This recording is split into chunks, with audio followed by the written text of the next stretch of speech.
Collins presents Learn Mandarin Chinese with Paul Noble, the complete course. Created and read by Paul and Kai D. Noble. Hello, I'm Paul Noble. Welcome to the course. You're about to embark on a method of learning a language in which there are no complicated grammatical explanations and where you won't be asked to memorize long lists of vocabulary. Instead, it will be the way in which the course is structured that will by itself ensure that you remember what you're taught. Through your interaction with this recording, I will lead you through the Chinese language, enabling you to build up complex sentences by yourself, step by step, so that you're actually speaking independently in Chinese by the end of the course. And this will be true regardless of how little or how much you know when you begin. The only thing you will need to do is to follow my 3 basic setup rules. These are crucial, and as long as you follow them, the course should work exactly as I've described. The first of these setup rules is that I want you to take your time with the course. In particular, I want you to take your time to think out your answers, to think out your responses. Natural length pauses have been included in this recording, so you'll have plenty of time to give your response. However, if you do need longer to respond, simply pause the course and take your time to think out what you want to say. There's no rush. Just think it out at a pace that suits you. So that's my first basic setup rule. When you listen to the course, just take your time and think out your response. My second basic setup rule is that I don't want you to make any particular effort to remember what I'm teaching you. In fact, strange as it might sound, I actually want you to forget it. As I say, this probably sounds a little strange, but as you'll know if ever you've tried to memorize a list of vocabulary, memorizing words or phrases doesn't tend to work very well. So we're not going to do that here. Instead, what's going to happen in this course is that I'm going to introduce various words and ideas, with my expectation being that you won't remember all of them the first time around. You'll definitely forget some of them. And that's fine, because what this is going to allow me to do is to remind you of those words later on when I bring them up again.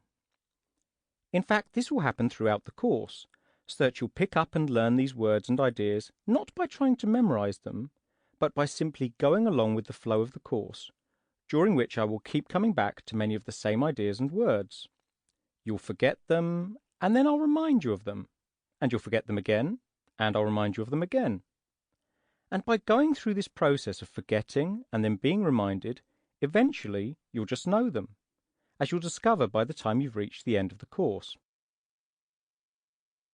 So the second, and actually the most important of my 3 setup rules is, don't worry about trying to remember what I'm teaching you. Instead, just let yourself forget it.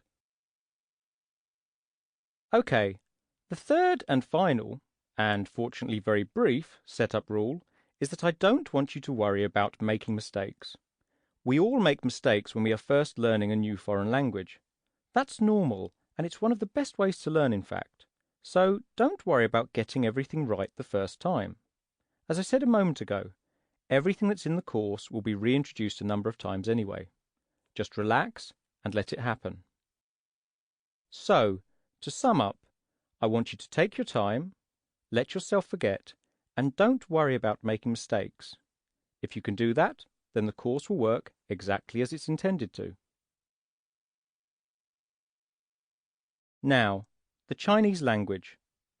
Chinese is often thought of as an incredibly difficult language, one completely alien to English in every way possible. Impenetrable, almost unlearnable, profoundly difficult anyway. In fact, it's none of these things. Grammatically, it has a lot in common with English.